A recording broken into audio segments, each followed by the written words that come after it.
तुम्ही जर भारत सरकारचं स्टेटमेंट पाहिलं असेल आता, ते एक अप्रतिम असं स्टेटमेंट आहे. त्याचं ड्राफ्टिंग जर तुम्ही बारकाईने ऐकलं असेल, it's an outstandingly drafted statement of the reality. जे वास्तव आहे ते अतिशय मोजक्या शब्दात त्यांनी मांडलेलं आहे. त्यांनी असं त्याच्यात नमूद केलेलं आहे की हा एक डायरेक्ट अटॅक भारतावर झालेला आहे. आमचे पर्यटक तिथे गेले होते, त्यांचीही क्रूर हत्या केलेली आहे. याचा उत्तर आम्ही दिलेलं आहे, पण ते खूप मेजर्ड. 3 महत्त्वाचे शब्द त्यांनी वापरले आहेत. It is a very focused attack, it's a very measured attack आणि it's not a retaliation and it's not escalating. म्हणजे त्यांनी इतका तो व्यवस्थित अटॅक केलेला आहे की जे दहशतवादी आहेत त्या दहशतवाद्याच्या विरोधात हा अटॅक आहे. हा कुठल्याही सिव्हिलियनवरचा अटॅक नाही. तुम्ही तो स्टेटमेंट, माझी विनंती राहील प्रत्येक भारतीयाला की हिंदीमधलं आणि इंग्रजीमधलं भारत सरकारचं स्टेटमेंट हे प्रत्येक भारतीयांनी वाचलंच पाहिजे. तुम्हाला सार्थ अभिमान वाटेल की आपण युद्ध हा मार्ग नाही, शांततेच्या मार्गाने, महात्मा गांधींच्या मार्गाने हा देश चालतो. आणि त्याच्यामुळे हा जो अटॅक आहे हा दहशतवाद्याच्या विरोधात आहे. हा कुठल्याही व्यक्ती किंवा सिव्हिलियन किंवा महिला किंवा मुलांच्या नाही. त्याबद्दल मी MEA आणि डिफेन्स मंत्रालयाचे खूप खूप कौतुक करते आणि आभारी मानते. काही 8 ते 10 कॅम्प्स जे आहेत ते उद्ध्वस्त देखील केलेले आहेत इंडियन आर्मीने. दुसऱ्या बाजूला आपण जर बघितलं तर जे या हल्ल्यात मृत्युमुखी पडले होते त्यांच्या घरच्यांशी जेव्हा माध्यमांनी संपर्क साधायचा प्रयत्न केला तेव्हा देखील त्यांनी एक समाधान व्यक्त केलं सरकारच्या बाबत. आणि असे ऑपरेशन्स कंटिन्यू राहावे हे कुठल्या एका मर्यादित घटनेपुरतं राहू नये असं त्यांची इच्छा आहे. या सगळीकडे मला असं वाटतं ज्यांच्या घरात हे दुर्दैवी गोष्ट झाली, ज्या हल्ल्यामध्ये, दहशतवादी हल्ल्यामध्ये ज्यांना वीर मरण आलं, त्यांच्या आयुष्यातलं दुःख आपण कधीच परत आणू शकत नाही. त्यांचा आनंद होतो, पण ह्या फूल ना फुलाची पाकळी एक श्रद्धांजली त्यांना आपण सगळ्यांनी अर्पण करूया या माध्यमातून. आणि त्याचबरोबर ही लढाई कुठल्या व्यक्ती किंवा देशाच्या विरोधात नाही, ही दहशतवादाच्या विरोधात आहे. हा भारताचा स्टँड युनायटेड नेशन्समध्ये वारंवार भारताने मानलेला आहे. ताई, एक भावनिक नाव या मिशनला देण्यात आलं, सिंदूर म्हणून. आता नाव काय द्यायचं त्या मिशनला हा इथल्या सरकारचा प्रश्न असतो. नाही ताई, काय माहिती का, अनेक महिलांच्या समोर त्यांच्या पतीला मारण्यात आलं होतं. सगळे ते चित्र आपण बघितलं. अनेक महिलांचे स्टेटमेंट घेतलं, त्यामुळे सिंदूर नाव देण्यात आले. लोगो पण इंडियन आर्मीनं तसाच दिलाय. इंडियन आर्मी जे करते त्याचं मी मनापासून मी स्वागतच करत राहील. कारण का इंडियन आर्मी, आपले सगळेच फोर्सेस हे अतिशय कर्तृत्ववान या राज्यातली आणि देशातली मुलं मुली आहेत. त्याच्यामुळे त्यांचा सार्थ अभिमान आहे आणि ते तुम्ही आणि मी सुखात राहू ह्याच्यासाठी त्यांचं उभं आयुष्य आणि मोठा त्याग फक्त ते नाही करत, त्यांचं कुटुंबही करतं. त्या सगळ्या इंडियन फोर्सेसला मी मानाचा मुजरा करते आणि सॅल्यूट करते. बैठकीला तुम्ही देखील उपस्थित होतात. जी काही स्ट्रॅटेजी गेल्या काही दिवसांपासून केंद्र सरकार किंवा लष्कर आपल्या आर्मीकडे जी काही आखली जात होती ती या सगळ्या याच्यामध्ये यशस्वी होताना दिसतं. हो, अर्थातच. म्हणजे कुठलंही युद्ध असेल जे भारतामध्ये लढलो आहे आपण सगळे, म्हणजे आपल्या अनेक दशकांचा इतिहास आहे युद्धांचा. म्हणजे पंडितजींच्या काळात झालेल्या असतील, इंदिराजींच्या काळात झाले असतील, अटलजींच्या काळामध्ये ज्या काही घटना झाल्या आणि आता मोदीजींच्या काळात ज्या होत आहेत, या सगळ्यालाच भारत हा एकच आहे. याच्यात कुठलाही राजकीय विषय नाही. आम्ही ऑल पार्टी मीटिंगला गेलो होतो तेव्हाही आमची भूमिका स्पष्ट केली होती आम्ही की आम्ही भारताबरोबर आहात. आपण भारतीय पहिले आहोत. पहिला भारत, त्याच्यानंतर राज्य, त्याच्यानंतर पक्ष आणि त्याच्यानंतर कुटुंब.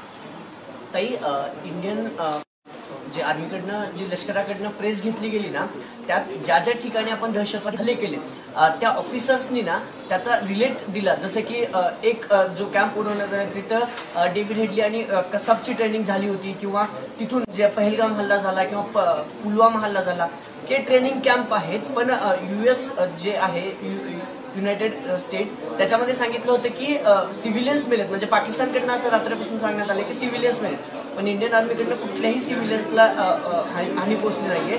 गेल्या अनेक वर्षापासून दहशतवादी ट्रेनिंग घेत होते. यावरती काहीतरी ठोस पर्याय काढला पाहिजे असं वाटतं तुम्हाला? मला असं वाटतं आत्ता जे झालंय तो पहिला टप्पा आहे. आपण कोणीही अशा काळामध्ये कुठलंही असं स्टेटमेंट बाहेर जाता कामा नये ज्याच्यातून देशामध्ये कुठलाही चुकीचा संदेश जाईल. त्याच्यामुळे आमच्यासारख्या प्रत्येक लोकप्रतिनिधींनी पुढचे काही दिवस अतिशय रिस्ट्रेन ठेवून कुणावरही टीका न करता भारताच्या ऐक्यासाठी जे काही स्टेटमेंट्स येतील ते अभिमानाचे आणि भारताच्या शौर्याचेच यावे. ताई, त्याच्यामध्ये अजून एक त्यांनी महत्त्वाचं सांगितलं की पाकिस्तान इथंच थांबणार नाही तर अजून सुद्धा अशा पद्धतीने ते हल्ले करू शकतात. त्यामुळं देशाने एकत्र आणि या सगळ्या गोष्टींना सामोरं जाण्यासाठी तयारी करायची. अर्थातच ही सगळी चर्चा ऑल पार्टी मीटिंगमध्ये झाली होती आणि ऑल पार्टी मीटिंगमध्ये आम्ही आमची भूमिका स्पष्ट केली होती की आम्ही सगळे जरी विरोधी पक्षात राजकीय असलो तरी आम्ही सगळे भारतीय आहोत. त्यामुळे भारतासाठी भारताच्या ऐक्यासाठी या सगळ्या परिस्थितीमध्ये आम्ही पूर्ण ताकदीने भारत सरकारबरोबर आहोत. विरोधी पक्ष म्हणून पंतप्रधान नरेंद्र मोदींचा हा विरोधी पक्षाचा नाही, भारतीय म्हणून लष्कराचा आज सार्थ अभिमान आहेच ना आपल्याला. आणि राजनाथ सिंगजींचं पण कौतुक करूया.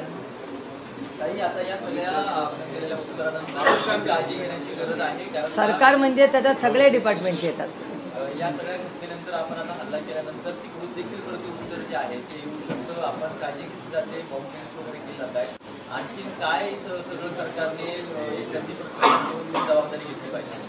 मला असं वाटतं ही काही टीका टिप्पणी सूचना करायची वेळ नाही, ही रिस्ट्रेन करायची वेळ आहे. आम्हाला जे काय सरकारला सांगायचं होतं ते आम्ही सविस्तर ऑल पार्टी मीटिंगमध्ये सांगून आलेलं आणि ज्या काही भूमिका असतील आमच्या किंवा काही सजेशन्स असतील त्या काही सगळ्या चॅनल्सवर बोलण्यासारखे विषय नाहीत. हे विषय खूप गंभीर आहेत आणि संवेदनशीलपणे आणि नाजूक पद्धतीने हाताळले पाहिजे. म्हणून मी पुन्हा पुन्हा तेच सांगते की आमच्यासारख्या प्रत्येक लोकप्रतिनिधी आणि त्याची सुरुवात माझ्याकडून झाली पाहिजे स्वतःपासून, म्हणजे की ह्या काळामध्ये आम्ही कोणीही कुणावरही टीका टिप्पणी काही करायची नाही. भारताच्या ऐक्यासाठी आणि हे जे शूर आपले आज युद्ध लढतायत म्हणा किंवा या ऑपरेशनमध्ये आहेत आत्ता त्यांची सुरक्षितता आणि हा दहशतवादाला हरवायची ही वेळ आहे. आणि हे युद्ध कुठल्या व्यक्ती किंवा देशाच्या विरोधात नाही, दहशतवादाच्या विरोधात आज जग एकत्र आहे. काही आज अनेक राज्यांमध्ये मॉकड्रिल सुद्धा आहेत, ब्लॅकआउट सुद्धा आहे. सामान्य जनता, सामान्य नागरिक म्हणून देखील आपली एक जबाबदारी आहे. जर युद्धसदृश्य परिस्थिती झाली नाही, मॉक ड्रिल्स तर होतील, ब्लॅकआउट कसा होईल 4 वाजता मला माहिती नाही, पण जे ड्रिल्स असतील अर्थातच ते ड्रिल होतील. सगळं खरं आहे. युद्धाची काही रणनीती असते ज्या पद्धतीने केंद्राकडनं अगदी देशभर ते सगळं एकाच वेळी सगळं इव्हेंट टाईप घडून आणलं जातं. अशा परिस्थितीत अशा गोष्टी करणं खरं तर सिक्रेट झाले पाहिजे सगळ्या गोष्टी. आता मी काहीही याच्यावर बोलणार नाही. आता भारताचं ऐक्य एवढंच आहे आणि भारत सरकारला प्रत्येक नागरिकांनी पुढचे काही दिवस अतिशय जबाबदारीने आणि शिस्तीने वागण्याची ही वेळ आहे. भारत सरकार, माननीय प्रधानमंत्री, त्यांची सगळी टीम, MEA, डिफेन्स मंत्रालय, होम मिनिस्ट्री, सगळ्या ज्या काही मंत्रालय आहेत त्या मंत्रालयांना सहकार्याची भूमिका ही प्रत्येक नागरिकाचं आजचं कर्तव्य आहे.